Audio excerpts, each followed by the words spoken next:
All right, we're gonna be doing this demo today for a company Zach's working with in Singapore, Dynamac.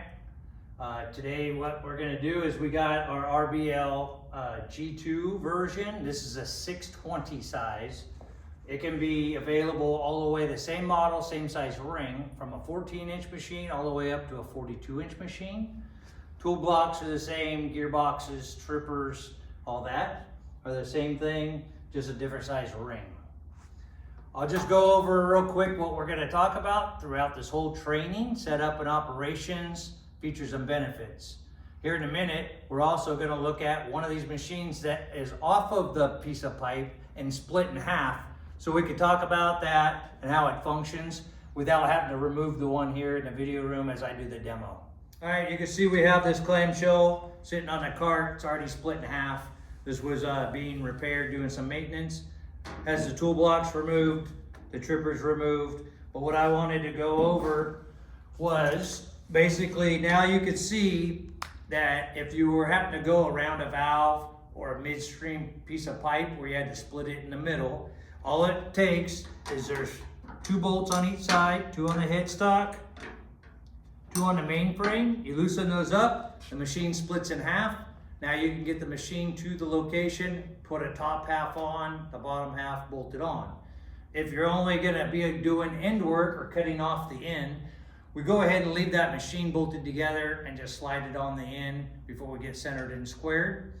If you do come around across a machine that's already bolted together, you always want to verify and check that those 4 bolts are tight all the way.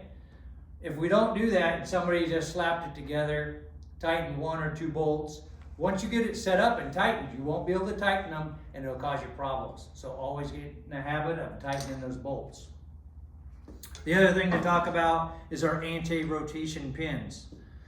This bracket on here is held on up by 1 bolt. And you'll notice right now, there's a short pin sticking through and a long pin's in, where once they're in half, they cannot turn and come out from each other. Once the pin is removed, then you can move the machine and slide it back and forth. But when you're carrying a half at a time, you definitely want to make sure that that anti-rotation pin's in. Go ahead and put that back in. We'll talk about the split line stuff and some pad things. You'll notice on the machine I have mounted, I have my anti-rotation pins in. Once we get stuff set up and squared, you just need to remember to remove those. If you don't and go to turn on the motor, it's gonna stop, stall out, give some resistance, and it could shear off the red part, but it won't damage the machine. So you can either take them out, and they're designed so you can just turn them upside down in reversal, making the long end stick out, and bolt those back on so you don't lose them. Some people will just unbolt them, push them to the side. Sometimes they get lost doing that. Now I'll turn it to the side, we'll talk about the split lines. So our split lines have 4 pins on them, so when you go to lock them together, they're registered very well, and that's what makes it cut so true. You'll notice on this side of the machine, go ahead and lift that up. Right now we have 2 drives in. These are 1/2-inch drives. You can run with just a single drive, or we can have just 1 drive on and the other one's covered up for a single air motor, or you can run dual air motors if you're running that right angle on that heavy wall. So you'll notice inside here there's 4 locations that have mounting pads, and that's what we'll start with. You adjust these from the outside, and that's how you're tightening it to your pipe. And then once you have your machine set up, squared and centered, and you're good at your cut line, you can go ahead and you'll tighten the other jack screws, which are these black pieces, to help stability. All right, so when we go to our piece of pipe, and this demo was requested to actually have a specific size of pipe, and luckily I was able to find it in our pipe yard. This is a piece of 20-inch OD, actually 10 millimeter, super duplex stainless steel. That's what we're gonna set up and cut on. But so I have a 20-inch machine, so it's sized on, so I don't need any of the mounting pads. If I did get down, because the machine is capable of going down 5 or 4 pipe sizes, except for a 614, and 614 can go from 14 inch all the way down to 7 inch. The step you would do if you were at a smaller piece of pipe with this machine is you go into the manual and you find your machine and you come over to the true OD size, which is in millimeters or imperial in the book. It'll tell you what pad to pick out, and you bolt on those 4 pads in those locations. So now that we know we're going to be size specific on there and not use those mounting pads, before we get started setting up for our center and square, we're going to go ahead and talk about those drive options that we have. The machine today we're going to set up is an inline single air motor. There are dual right angle motors in case you have something in the way, axial in the back. And then we have electric 110, 220, also a hydraulic version or a servo drive. Basically 4 tools that you need when you go to set up the clamshell is going to be that 3/8 Allen, a dead blow hammer, rubber hammer, a measuring device. I'm using a stick rule. You can use a scale, a tape measure, and then a square. The first steps you're going to do is you're going to come out and find out where your cut line is. So you're going to have a punch mark or paint mark on the pipe, and you're going to put the position of the machine right by the punch mark. So with this machine, it has a 2-inch wide tool slot, so that gives you the capabilities of getting the machine close, and then we'll be able to move the machine or the tooling back and forth with spacers if you want to do it like that. We'll go ahead after I get the machine set up and we'll look at a tooling stack up, and I'll show you how to use tooling and also the spacers. So the first step we're going to do is we can pick one side or the other. I'm particularly right-handed, so I go ahead and I start down here. I put my wrench in. You'll see what I'm going to do is I'm going to grab the bottom of the machine like this. As I tighten this lower pad, I wiggle the machine back and forth to try to rough find my square. And I'll go ahead and snug that up. I have the machine rough centered. So my next step is if I go to the opposite side pads, then that way I can use the square in the back of it and tap it around with the hammer, and I'll get that side square. If pipe is not straight, ain't round, holes not in the middle, one side of it might be square and the other side has a gap. What we want to do is split that gap on each side. Once that's done, I'll go back and check the side that I did rough. And then once I'm happy with it square, I'll center it, measuring, push them tight on one side, loosen the other. I'll always go back and double check my square in case it moved when I was centering it. The last step of that is going to be you'll be tightening these jack screws to help stability after that. One thing to talk about with this thin wall also with mounting wise is we do offer full support pads like this for thin wall pipe or for ease of setup. Now these full support pads would go in those locations where those pads are, and that'll help round out pipe when you get big diameter and thin wall. All right, now we'll go ahead and check that opposite side that I started with, the run behind here. You can check square off the front or the back of the machine. You always want to try to use the longest run possible, makes it the most accurate. I'll go off the back here, I'd check it. Currently it is square. If I needed to move it, I would tap the side in the front or the back. Go ahead and snug this up. Kind of looking at my gap while I do it. That way my center is close. Now I can go back and I'll check that side that I just felt by hand and see. The more often you set it up, the closer you always get. Just happens to be when I did that by hand, it is square already. So make sure those are snugged up. Now we'll go into the centering portion. You can measure from the pipe to anywhere on the headstock you want. A lot of times I use this inside edge where there's a chamfer because it's easy to see. Go ahead and check that. So I need to shift in this direction, which means I would want to loosen this one up, right?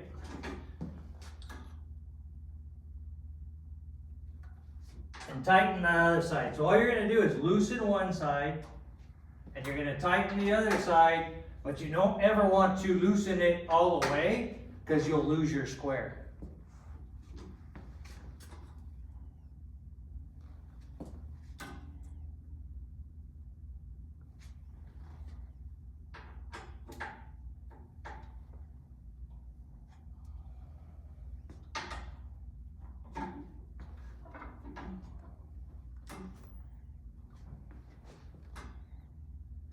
It's pretty close. When we have out around pipe, or this pipe is fairly thin wall for its diameter, plus it has a seam.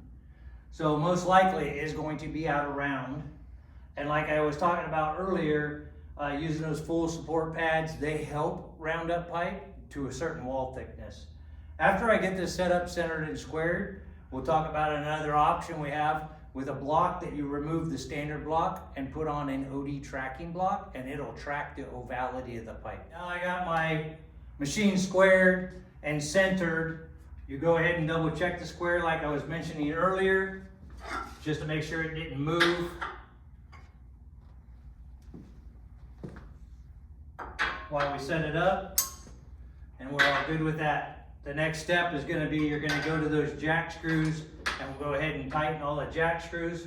What I do is I touch them all off first. Then when I go to tighten them, I'll tighten one and then 180 out and do so forth. And then after I'm all done tightening jack screws, I always go back and double check the tightness of my pads. Okay, now we got that machine set. We did tighten up all the jack screws. As I mentioned before, you always want to double check the pads for tightness afterwards, in case they become a little bit loose from tightening the jack screws. The next thing is, as I mentioned earlier, we have these anti-rotation pins in here. So go ahead and remove those. I do now at this step before I put a motor on, because once you set up tooling a motor, you're all excited to go ahead and cut pipe, and that's when you forget to turn these around. Okay, we're all set up. I removed the anti-rotation pins. Now we'll see how easy it spins with this model is because it's an RBL G2. It means it's a roller bearing instead of like our SB versions, which is a sliding bearing. So you can see how easy this moves. Now before we go ahead, we're gonna install our drive. Next, we're gonna talk about our tooling, how to stack up some tooling. I wanted to show you those OD trackers I was talking about earlier, if you had out around pipe and you didn't want to use the traditional tool block. So these tool blocks, you'll notice, have a roller wheel on the bottom. They're spring loaded, and as the machine is traveling around and the wheel is tracking it, it follows it and goes up and down like that. One thing you have to do or keep mind of is if you do have a seam, you would want to like grind down or tiger paw right where that seam is, where the wheel hits, or you'll have a bump spot in it right there. When you do run these, you don't have to take them off, but you won't run the traditional normal trippers. You'll actually mount on which OD tracking module tripper, which is labeled on the side of it, and they can go and be bolted on multiple locations on the outside of the machine. Because this is a wider piece of tool stock, that we have less spacers here than here. But if we look, now both of them are at the 2-inch, which is the same amount as the tool slot. So when I go to put my sever bit into that cut line, if I need to move it back and forth, I could just move spacers on the other side of this to get it where it's at. And then I would want to make up that difference with the bevel bit.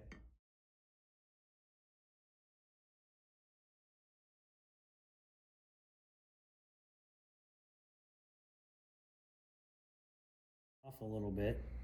So I'm gonna need to get an 1/8-inch spacer and get rid of the quarter.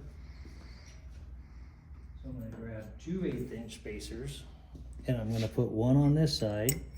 And now I'm right on that cut line, and I can put the other one on this side. And then I'm able to use my 1/2 inch again. And we'll get that thing in there, and you'll notice that we'll put onto there. Now that we have the cut line located for the sever bit, we can go ahead and take it back over to the bench, and I'll show you how to line up that bevel bit. So when we get to the next block, it'll be right in the same spot. So now we'll see that I had to move my tool bit to go ahead and get to the cut line that the bevel bit's not lined up now. So I'll go ahead and just put that extra spacer there, line them up, and there we are. So now that we're lined up again, we just want to verify that we're at the 2-inch wide tool slot on both of them. And so now we can go ahead and put in the sever bit, spin the machine around, put in the bevel bit. We'll be ready to put on a motor and cut.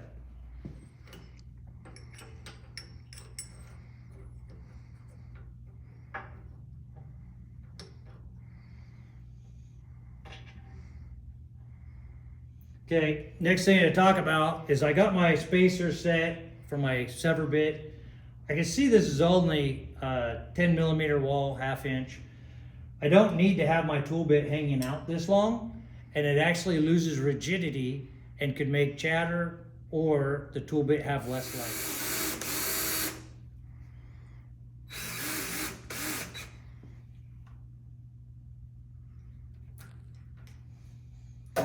I go ahead and I got it touched off, now I got it choked up. We'll tighten up the set screws on the face of the block, on the other side.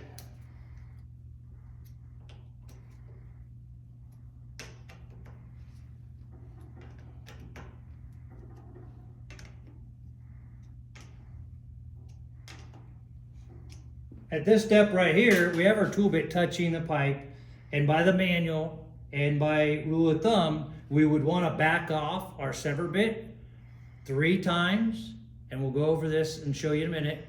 Take out the backlash and then time it, and then the bevel bit will do 3.5.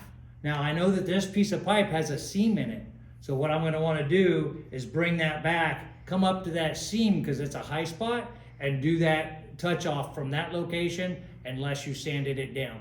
Once you start cutting, you'll have to cut the seam out before it starts cutting all the way around. I went ahead and I went up to that seam where the high spot is, touched off. So what I want to do is back up 1, 2, 3 revolutions. Then you got to go back the other way and take out what we call backlash, and it's the loose part. And go ahead and time that star wheel that's in the back. We'll show you on the next one. And then I'm ready to put in my bevel bits. I'll go to the same spot, touch that off, and come back 3.5. That way that sever bit's cutting first.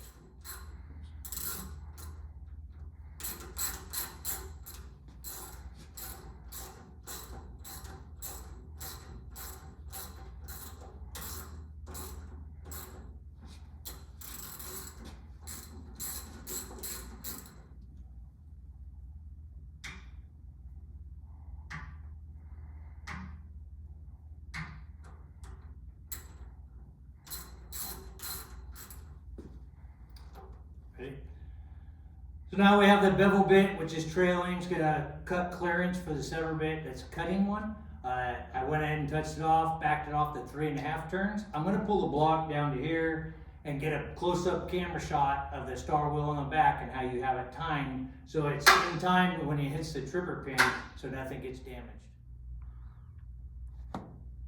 So you can see right here is the star wheel, and what I mean by timed is you want that point of it to point out towards the machine. So as it comes around, the tripper actually hits that, and that's what turns this shaft and feeds your tool module in to cut the pipe automatically. All right, now we'll go ahead and we got our torque restraint bracket bolted on the back, and that's gonna accept our air motor. The one we're using today is that inline 4800 motor. Now, when we're cutting super duplex and we're gonna sever bevel, we don't wanna run this motor at full RPM because it could burn up your tooling. We run it about 3/4 RPM. I just want to talk about that before we put it on. If you had a carbide sever kit on here, just a carbide sever, then you would run the motor at full RPM. The carbide sever is an accessory that can go on here instead of these tool blocks, and using high-speed steel, it uses carbide and it just has a consumable insert. So once the motor's in, there is a pinhole and pin, so you can turn it in different locations. For the inline motor, it's not a real big deal. When you have a right angle motor, it's nice to have that flexibility in case you have a piece of pipe or a scaffolding pole or something next to you. Once it's in, it only takes the 1 bolt to squeeze it tight. We're gonna go ahead and we'll have our air motor, a valve control for RPM. Now this particular one in the video room, you'll see this actually has a muffler on top of it, and it's so it's not so loud in here. And I actually have it so you can hook it up to a hose and get it muffled out. Normally it just has an open baffle and it's kind of loud.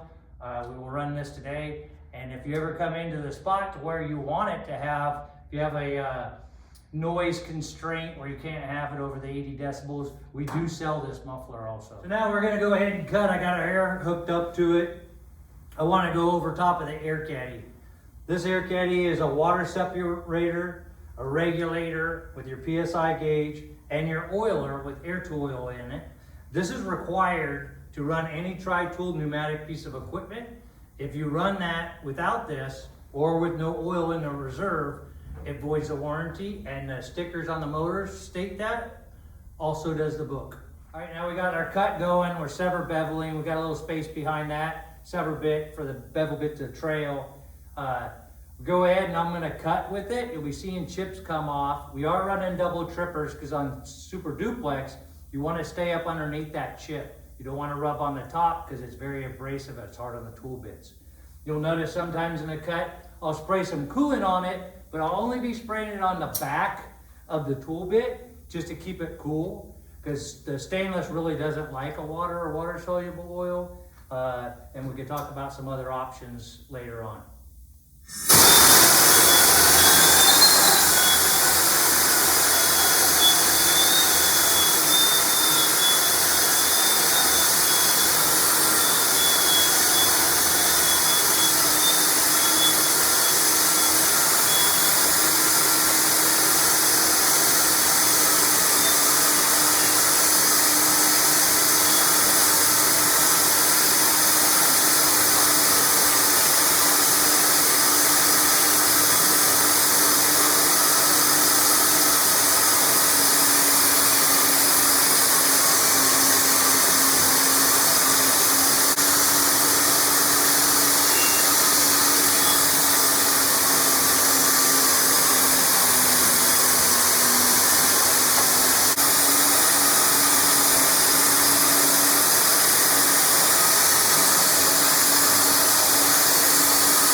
Now I want to talk about these long chip stringers right here. If you noticed while I was cutting, I was disengaging the feed, which is the tripper. That helps break the chip so you can get rid of that. If it becomes a safety hazard, you want to go ahead and always have gloves on when you're doing that, especially cut resistance gloves. And we can go ahead and take pliers. You never grab these chips with your hands. They are really sharp like a razor blade.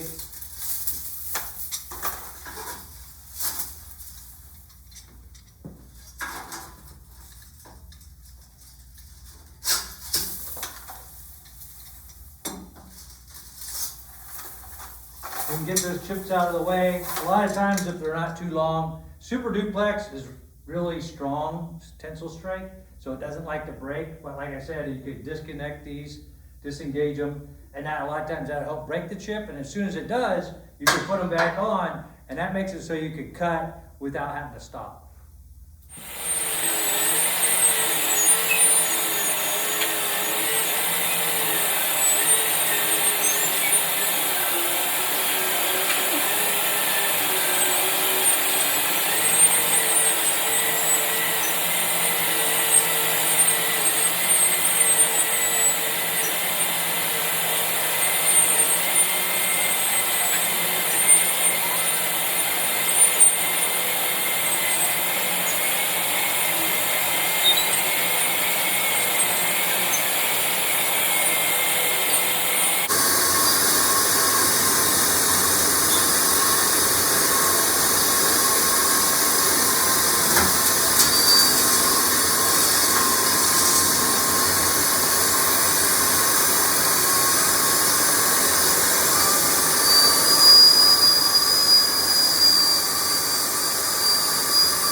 Turn off that air for safety, bleed it out. Talk about this at the end. We got our sever bevel. This is 30 degrees. We have bevel bits in all different configurations, over 12,000 tool bits. We can do the 37.5, thicker wall, double bevels, different grades of tool steel. Talk about some features and benefits of the clamshell is that it is made out of aircraft aluminum, 7075.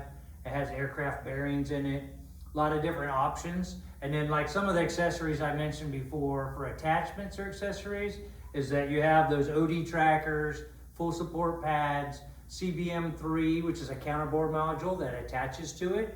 And you could do your ID work or back beveling. We could do a template tracer module, which uses carbide and goes on a template. And then also, you have those drives, the pneumatic, the electric 110, 220 heavy duty, servo drive, or hydraulic. So this concludes the training portion. The other thing to mention real quick is, if you noticed at the end, I was skip feeding and making the bevel bit go a little bit before the sever bit. That way I can change my land consistency to be larger or smaller on that land thickness. You can adjust that as you're cutting. You can also adjust it once you're done and it drops off. So that kind of is our training for today. Hope that helps out Dynamac over there in Singapore. And then if you have any questions, just reach out. And I also do the international traveling for training purposes.